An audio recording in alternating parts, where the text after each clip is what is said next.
when God is given his true position in our families, our children are also learning that God remains supreme even in our family circles and even when they are away from us. In other words, I'm saying our families are the lesson tools that our children learn from. But David failed from the very first steps. And his family or his children are seeing the kind of nasty nature of the family, and they extend it. I see a man who could not control his son. I see a man who could not groom his sons. I see a man who could not train his son, even though he had a greater name in Israel, but he did not have a greater name within the ranks of his family. And so Amnon rapes the sister, then Absalom comes in and kills his half-brother Amnon. Then he flees away. But there is something particular with David. When you read verse 37 of chapter 13, 37 says, but Absalom fled and went to Talmai, the son of Amihud, king of Geshur, and David mourned for his son every day. Then verse 38 and 39. So Absalom fled and went to Geshur and was there 3 years. And King David longed to go to Absalom, for he had been comforted concerning Amnon because he was dead. I pick verse 29. Despite what Absalom has done, there is that love that exists in the heart of David. And the Bible says he longed to see his son. The mere fact that he had murdered his brother was not enough to stop David from loving his son. He still felt the love of his son. And he still longed to have his son home. Then when you read chapter 14, Absalom comes back home, but he did not come back home with a good mind or with a good plan.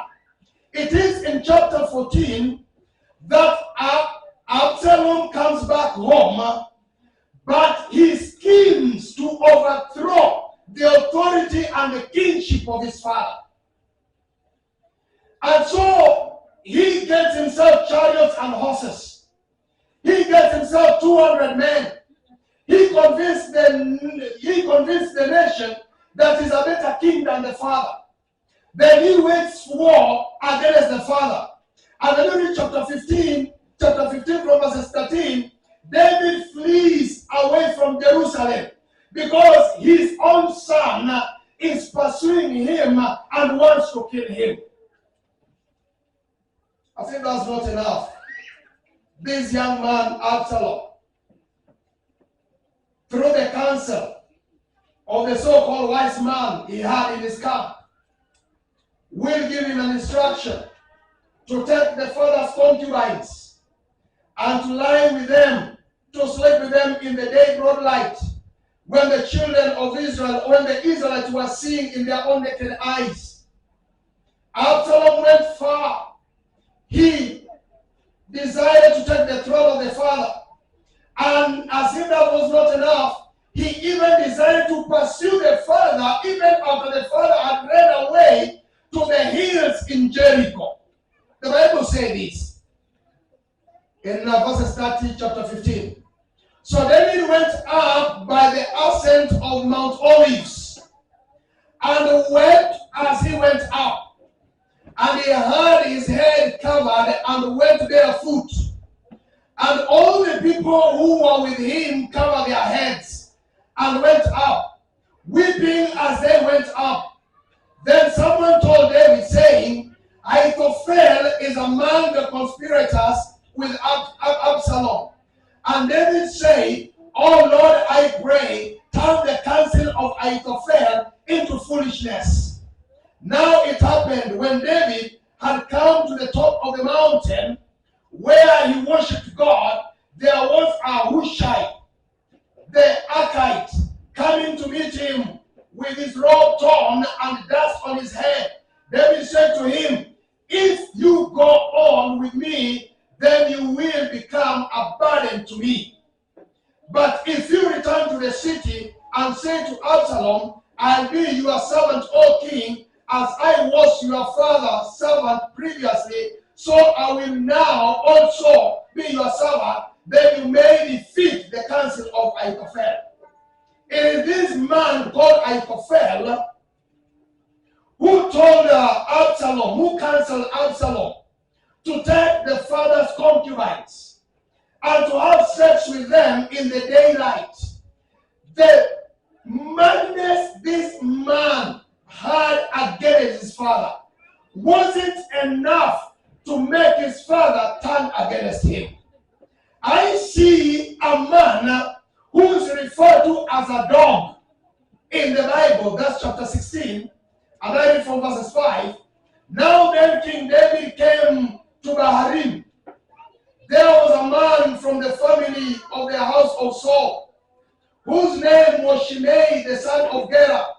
Coming from there, he came out cursing continuously as he came, and he threw stones at David and at all the servants of the king, and all the people and all the mighty men were on his right hand and on his left, meaning his security personnel were trying to cover him up, cover David up, as Shimei was throwing stones to David and insulting David. The reason why Shimei has the guts of insulting the king is because the king's son has rebelled against the father. The reason why Shimei could not respect David anymore is because of the kind of family that David had. The reason why people could not measure up, even to be in the king's council, today can look down upon the king, is not because of the failure in war that David was known of, but it's the failure to bring up a family that has favor before God. Friends, allow me to share this. God has privileged us to have families, but the kind of the family we have will make us to be respected in the societies of men, or not to be respected in the society of men. I've always mentioned, even in this church, that our sons and our daughters reflect the image of our families. The speech from our sons and our daughters reflect how we speak in our home. The way our children pray, the way our children play, always reflect the image of the homes they come from. The way our children eat, the way our children associate with their friends, will always give the picture of the families they come from. We have great men, we have great women in our society, but today they have lost their name in the fabric of names just because of the nature of their families, of their sons and their daughters. I talk of David today as one of the examples of one of the great personalities in the Bible, a man who was feared far and wide.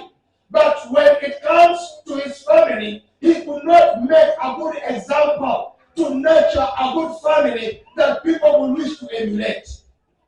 And so the Bible will say, verse 7 of chapter 16, 2 Samuel. Also Shimei said, that's when he cast, come out, you bloodthirsty man, you rogue.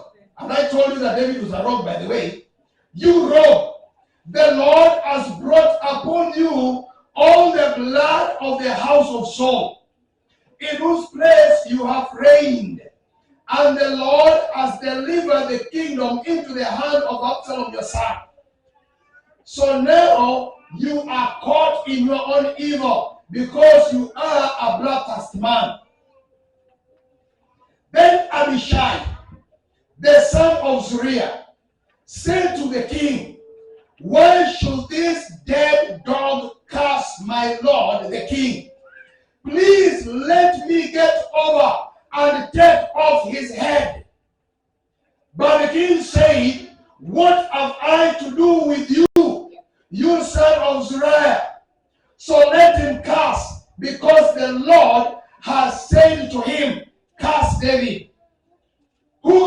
shall say, why have you done so? And David said to Abishai and all his servants, see how my son, who came from my own body, seeks my life.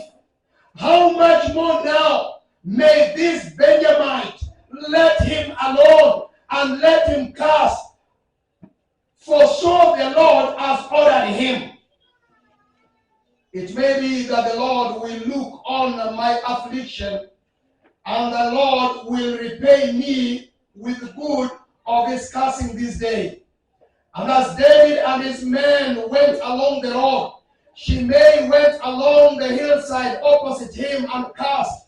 And he went, threw stones at him and kicked up dust. Now the king and all the people who were with him became weary, so they refreshed themselves there. The king is embarrassed, and nobody is ready to defend the king. But there is something I learned from David.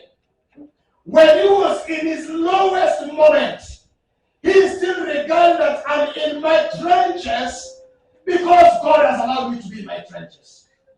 He believed that God will be the only person who will bring him out of the trenches. He was mighty in war. He had all the powers to get him out of the misery he was in. But he was still convinced that God alone could fight his battle. As if that's not enough, friends, the Bible goes on, and I want just to get to the ends of this very story. Absalom pursued his father to the extent that the father could not flee anymore. And when you get to chapter 18, David makes now a decision to go to war with the armies of his son.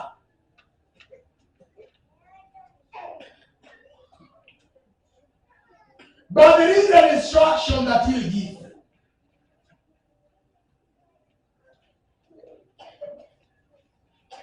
And this is what he said in chapter 18, verse 2. Then David set out 1/3 of the people under the hand of Joab, 1/3 under the hand of Abishai, the son of Zeruiah, Joab's brother, and 1/3 under the hand of Ittai the Gittite. And the king said to the people, I also will surely go out with you myself. But the people answered, you shall not go out. For if we flee away, they will not care about us. Nor if half of us die, will they care about us? But you are worth 10,000 of us now. For you are now more help to us in the city. Then the king said to them, whatever seems best to you, I will do. So the king stood beside the gate, and all the people went out by hundreds and thousands. Now the king had commanded Joab, Abishai, and Ittai, saying, deal gently for my sake with the young man Absalom. Deal gently for my sake with the young man Absalom. And all the people heard when the king gave all the captains order concerning Absalom. Despite all that Absalom has done, there was still a soft spot in his heart. There still existed a soft spot in his heart, David's heart, unto his son. And as the battle continued, the Bible says Absalom was seen hanging on some tree. That's from verse 9. And the messenger went to Joab and told Joab, I saw the mule that Absalom was riding on passing by the forest.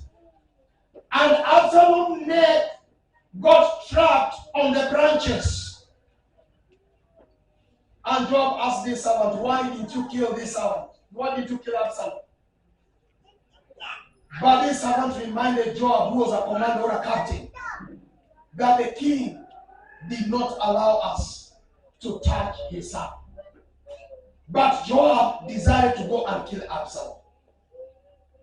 Then Ahimaaz, the son of Zadok, who was not even sent with any message, decided to run to share with David that his son Absalom is killed.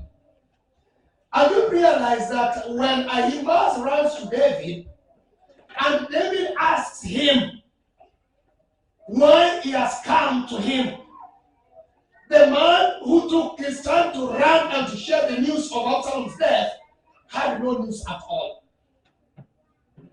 Then the Cushite who was sent ran to David, and that is in chapter 18, verses 31. Just then the Cushite came, and the Cushite said, there is good news, my lord the king, for the Lord has avenged you this day of all those who rose against you. And the king said to Cushite, is the young man Absalom safe? The safety of Absalom was all in the life of David. David did not care that the kingdom was in the hands of a stranger. David did not care that the throne, there was a man who sat on the throne who was not anointed by God. David did not care the economy of the land. David did not care the life of his concubines. David did not care the life of men and women in Israel. David did not care of the casualties of war because his son rebelled against him. All that David cared for is the safety of his son. And before the Cushite could give him the news, the question that he asked, is the young man Absalom safe?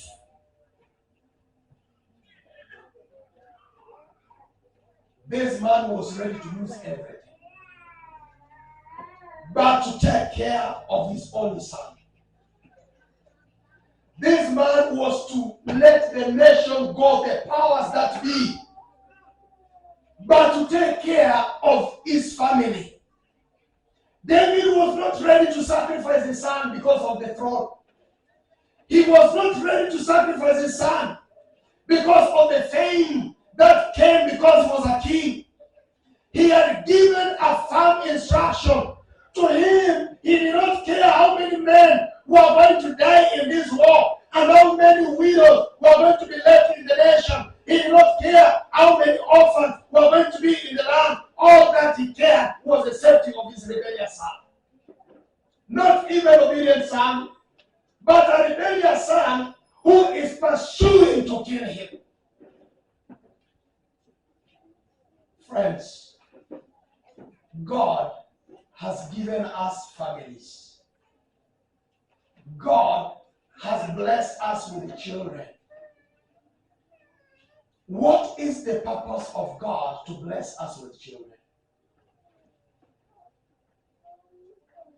Let me ask you, Asha. What is the most precious, expensive item that God has given you as a family? Are you sure? Not GSC number. Not that place where you guys are staying, because I know that you guys are a landlady and a landlord. You're sure? I know the same may not be with all of us. Some of us, your job comes first before your children. Some of us, money comes before your children. You can get lost from your family even for months because you're pursuing money. Some of us, politics come first before our families. Pursuing careers come first before our families, and then before our children. And so we are raising up children who are robbed. Later on, we present them to pastors to pray for them, pastors to counsel with them, and yet they're just a recipe of the bad upbringing that we struggle to do. I know most of us, our children, are very close to their house managers, we call them maids, are very close to their house managers than the way they are closer to their fathers and their mothers. It is your household who know the temperature of your children. It is your housemates who know whether your children are sick or not sick. To you, you only wait for an announcement that today mtoto hakukula, today mtoto hakulala, and you even send your household that mpeleke tu hospitali na kutumia pesa. You don't even have time for them. Many times when I look into that, I ask God, why do you bless men with children that they don't deserve? Why do you make men to have babies that they do not deserve? Our nation is in this state because we failed to raise up our children in the ways of the Lord. I speak to Adventists. We look presentable today on the Sabbath. We sing well when we come to church on the Sabbath. We speak well of the scriptures when we come to church on the Sabbath. Do we still sing the same songs in our homes? Do we still read the same scriptures we read here in our homes?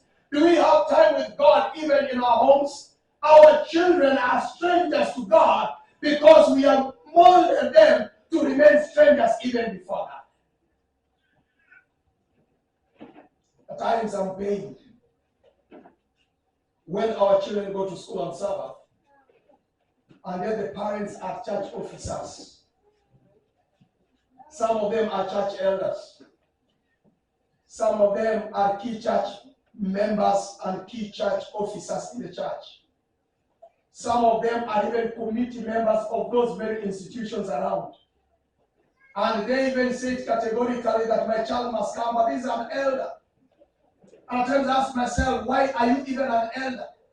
If you cannot teach your child the ABC of our faith, to know God and to worship God on the Sabbath, then tomorrow will come that, Pastor, we are told to work on the Sabbath and I'm asking you to pray with us. By the way, if you have that challenge of going to work on the Sabbath, the answer is so simple. Stop going to work on the Sabbath. If you believe and trust in God, stop going to work on the Sabbath. If God is still a God, to me, I believe He'll open other means of survival in that very home. But because we don't believe even in that God, we don't even trust that God, how can we take a risk of that magnitude?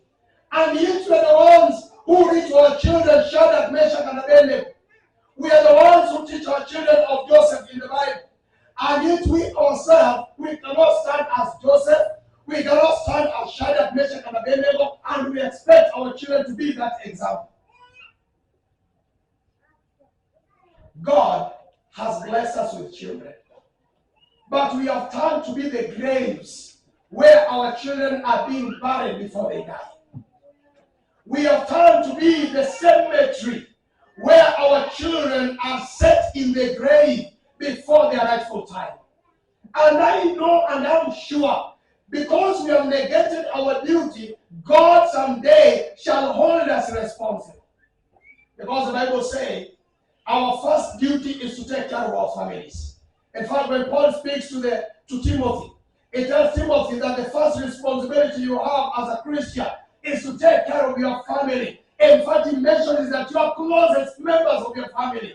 And so there is no way you can go out to preach and you neglect your family. There is no gospel you can preach if you cannot preach it within the context of your family.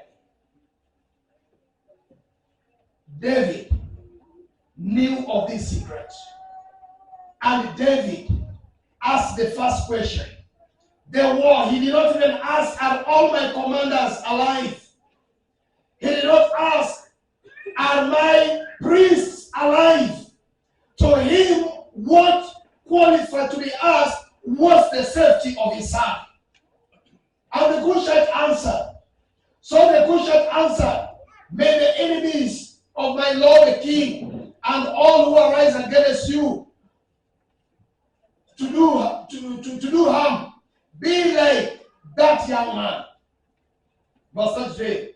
Then the king was deeply moved and went up to the chamber upon the gate and wept. And as he went, he said thus, "Oh, my son Absalom, my son Absalom, if only I had died in your place. Oh, Absalom, my son. This is a father who loved the son so much, irrespective of what the son had done. To him, he was not a rebellious son. To him, he was not a son who slept with the concubines.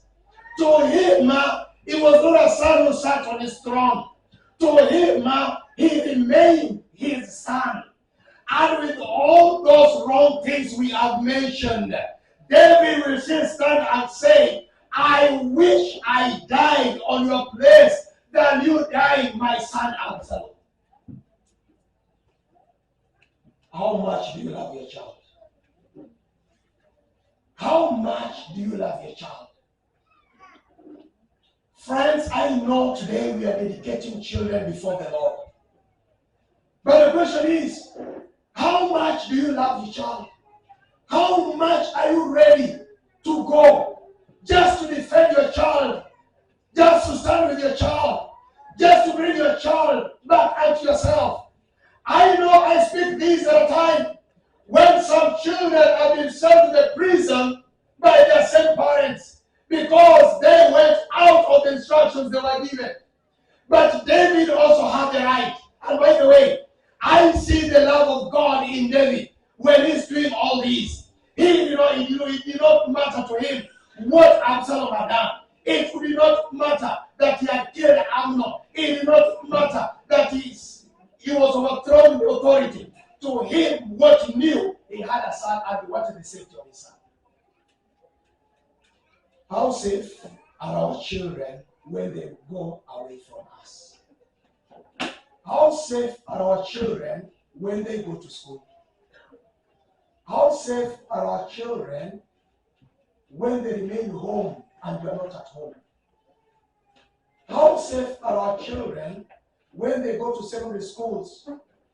How safe are our children when they join the universities and the tertiary institutions? Is it something in your mind always to think of the safety of your child? Friends, you are bringing young children before the Lord today. You have a role to play. You have a duty to play.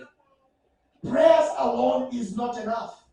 Instructions from the father and the mother are going to guide your children on day-to-day occurrences of this life. If you are a father, be a father to your child.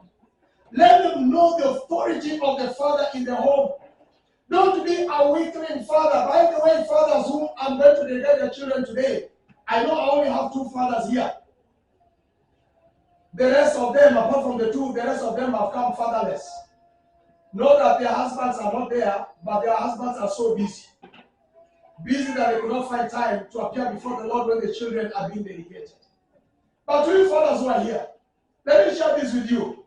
There is no home that can go beyond a father. And every home will give you the picture of the father in that very home.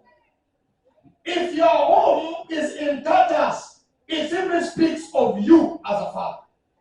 If your home is in chaos, it only speaks of you as a father in that very home. If your home is leaking, the roof is leaking, it tells everybody of the kind of brain you possess in that very home. There is no home on this earth that can go beyond the father. The same applies to the institutions. There is no institution that can go beyond the leader who is in that institution. So you as a leader in the family, get to know, number 1, you are the leader in that family. Number 2, you are the pastor in that family. Number 3, you are the security officer in that family. Number 4, you are the disciplinarian in that family. Number 5, You are the provider in that very family. If your children grow in poverty, then it may not be poverty of resources. It may be poverty of the brain. And poverty of the brain has no remedy. It has no remedy. You can be poor because of resources, but if you're poor upstairs, then there's no remedy. So you mothers who are here, you have a great role to your children. Just the same way you have a role to your husband. When those young children are breastfeeding, they look into your eyes. If you are a liar, your child will learn how to lie.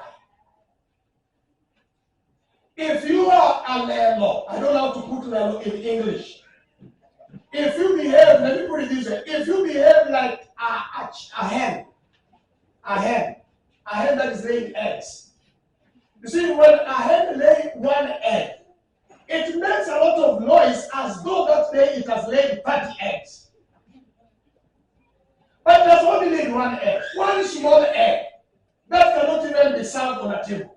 But it makes all those sorts of noise. If that's the kind of a mother you are, have it from me, your pastor. That's the trend your child will also make. Mothers, teach your children how to pray. Teach your children how to believe and trust in the Lord. It is your role, right from even the biblical time. It was the role of the mothers to teach their children to obey the Lord. That's why Moses' mother had to find a way of training Moses even when Moses was in the palace. You have that great role. But how will you do it if you are empty yourself? If you yourself don't have time with God, but you have time with Turkey and Bihar and all those kind of stories, that's why you are found. How are your children are going to be trained in the ways of the Lord? I speak to you today as a madman may speak. But if you neglect your duty as a parent, it won't take as much time to have our harvest of what we sow in our children. Remain faithful before God. Teach your children to use their hands to work. Teach your children to use their hands to work. May your children learn to do some of the basic things as simple as cleaning the table after people have eaten. Teach your children how to wash their panties when they'll be old enough. Panties are not for the maids to help them wash. Let them know how even to clean their house. Today, you may be a big person earning great money. But if you don't teach these children, tomorrow, life may turn them to be cobblers in this society. Because at times, God brings people down when they are so high. So teach them the survival tactics on how to survive in this world. I've spoken enough. Today is prayer and fasting day. I don't want to burn all the calories because I still have a long way to go this day. Elder told me that, Pastor, get to know. You are going to the church, but today there's no food. There's no watermelon. And thoughtfully, I asked Christine, who's a good friend of mine, and Christine also told me, Pastor Leo, hapo leo ni kuomba mpaka jioni.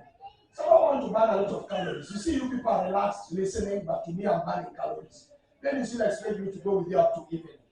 Let me stop there. But as I stop, I want parents who have brought their children to rise up. As I call all the main elders who are around to come.